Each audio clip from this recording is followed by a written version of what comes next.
ನಮಸ್ತೆ, ಮರಾಠಾಸ್ ಕುಕಿಂಗ್ ಚಾನಲ್ಗೆ ಸ್ವಾಗತ.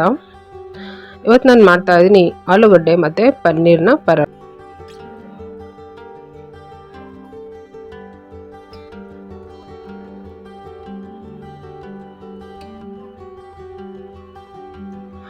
ಆಲೂಗಡ್ಡೆ ಪನ್ನೀರ್ನ ಪರಾಠ ಮಾಡೋದಕ್ಕೆ ಮೊದಲಿಗೆ ನಾನು ಹಿಟ್ಟನ್ನು ಕಲಸಿಟ್ಕೊತೀನಿ.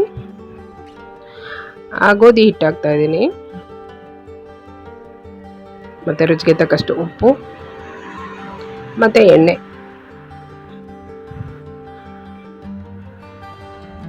ಚಪಾತಿ ಹಿಟ್ಟು ಹೇಗೆ ಕಲಿಸ್ತೀವಲ್ಲ, ಸೇಮ್ ಅದೇ ಹಿಟ್ಟನ್ನೇ ಚಪಾತಿ ಹಿಟ್ಟು. ರುಚಿಗೆ ತಕ್ಕಷ್ಟು ಉಪ್ಪು ಮತ್ತು ಎಣ್ಣೆ ಹಾಕಿ ಕಲಿಸ್ಬಿಟ್ಟು ತೆಗೆದಿರ್ತೀನಿ. ಸ್ವಲ್ಪ ಸ್ವಲ್ಪ ನೀರು ಹಾಕಿ ಸ್ಮೂತಾಗಿ ಕಲಿಸ್ಕೋಬೇಕು. ನೋಡಿ, ನಾನು ಕಲಿಸಿದ್ದೀನಿ. ಈ ರೀತಿ ಕಲಿಸ್ಕೊಂಡು ಒಂದು 20ರಿಂದ ಒಂದು ಅರ್ಧ ಗಂಟೆ ಇಟ್ಟರೆ ಸಾಕು.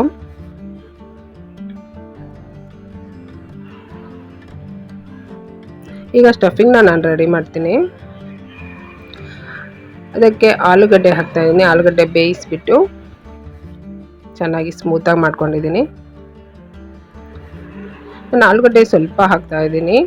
ನೀವು ಬೇಕಿದ್ರೆ ಪನ್ನೀರ್ನ ಚೆನ್ನಾಗಿ ಪುಡಿ ಮಾಡಿದ್ದೀನಿ ನಾನು. ಪನ್ನೀರ್ ಎಷ್ಟು ಹಾಕ್ತಿರೋ ಅಷ್ಟೇ ಆಲೂಗಡ್ಡೆ ಕೂಡ ಹಾಕ್ಕೋಬೋದು. ನಾನು ಸ್ವಲ್ಪ ಹಾಕಿದ್ದೀನಿ. ಇದಕ್ಕೆ ಸ್ವಲ್ಪ ಅರಿಶಿನ ಮತ್ತು ಖಾರದ ಪುಡಿ, ಗರಂ ಮಸಾಲ ಪುಡಿ, ಜೀರಿಗೆ ಪುಡಿ, ಆಮ್ಚೂರ್ ಪೌಡರ್ ಮತ್ತು ಚಾಟ್ ಮಸಾಲ ಮತ್ತು ರುಚಿಗೆ ತಕ್ಕಷ್ಟು ಉಪ್ಪು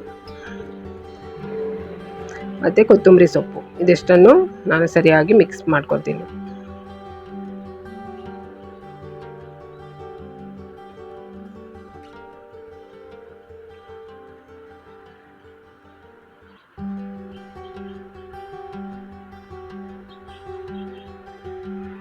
ಈಗ ನೋಡಿ, ಇದು ಸರಿಯಾಗಿ ಮಿಕ್ಸ್ ಮಾಡಿದ್ರೆ ಇದು ಸ್ಟಫಿಂಗ್ ರೆಡಿ ಆಯಿತು. ಹಿಟ್ಟು ಗೋಧಿ ಹಿಟ್ಟು ನೋಡಿ ಈಗ ಸಾಫ್ಟಾಗಿ ಆಗಿದೆ. ಇದನ್ನು ಮತ್ತೆ ಸ್ವಲ್ಪ ಹೀಗೆ ನಾದ್ಕೊಂಡು ಸಾಫ್ಟ್ ಮಾಡಿ ಈ ರೀತಿ ಒಂದು ದೊಡ್ಡ ಉಂಡೆನ ತಗೊಂಡು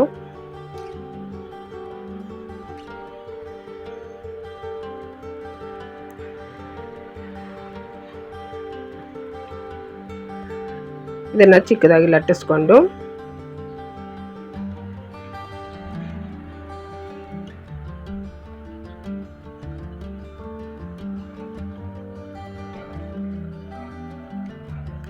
ನೋಡಿ, ಇದು ಸ್ಟಫಿಂಗ್ನ ತುಂಬಿ ಸರಿಯಾಗಿ ಕ್ಲೋಸ್ ಮಾಡಿ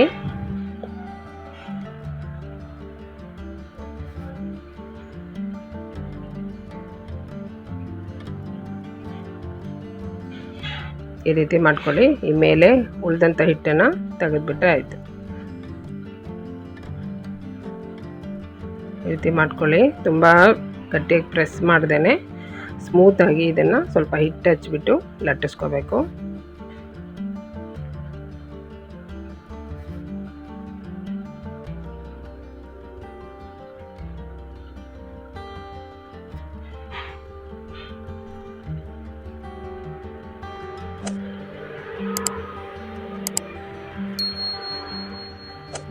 ತುಂಬ ಚೆನ್ನಾಗಾಗುತ್ತೆ ಆಲೂಗಡ್ಡೆ ಪನ್ನೀರ್ನ ಪರಾಠ. ತುಂಬ ಈಸಿಯಾಗೂ ಆಗುತ್ತೆ, ಬೇಗ ಆಗುತ್ತೆ. ಈಗ ನೋಡಿ, ಹಂಚು ನಾನು ಕಾಯಕ್ಕಿಟ್ಟಿದ್ದೆ. ಮೀಡಿಯಮ್ ಉರಿ ಇಟ್ಟು ಸ್ಟವ್ನ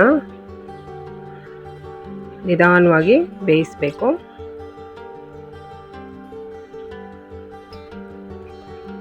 ಮೇಲೆ ಎಣ್ಣೆ ಅಥವಾ ತುಪ್ಪ ಹಾಕಿ ಬೇಯಿಸ್ಬೋದು.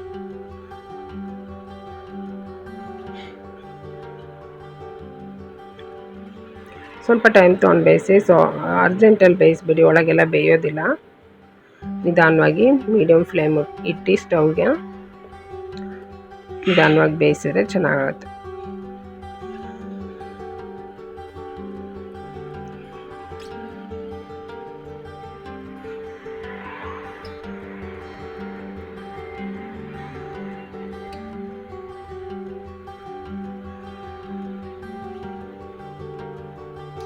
ಇದ್ರ ಜೊತೆಗೆ ಬೇಕಂದರೆ ಚಟ್ನಿ ಮಾಡ್ಕೋಬೋದು, ಇಲ್ಲ ಇದು ಹಾಗೇ ತಿನ್ಬೋದು. ತುಂಬ ರುಚಿಯಾಗಿರುತ್ತೆ. ಈಗ ನೋಡಿ ಬಿಸಿ ಬಿಸಿ ಆಲೂ ಮತ್ತು ಪನ್ನೀರ್ನ ಪರೋಟ ರೆಡಿ ಇದೆ ಸರ್ವ್ ಮಾಡೋಕ್ಕೆ. ನನ್ನ ವಿಡಿಯೋ ಇಷ್ಟ ಆದರೆ ಲೈಕ್ ಮಾಡಿ, ಶೇರ್ ಮಾಡಿ, ಸಬ್ಸ್ಕ್ರೈಬ್ ಮಾಡಿ. Thank you.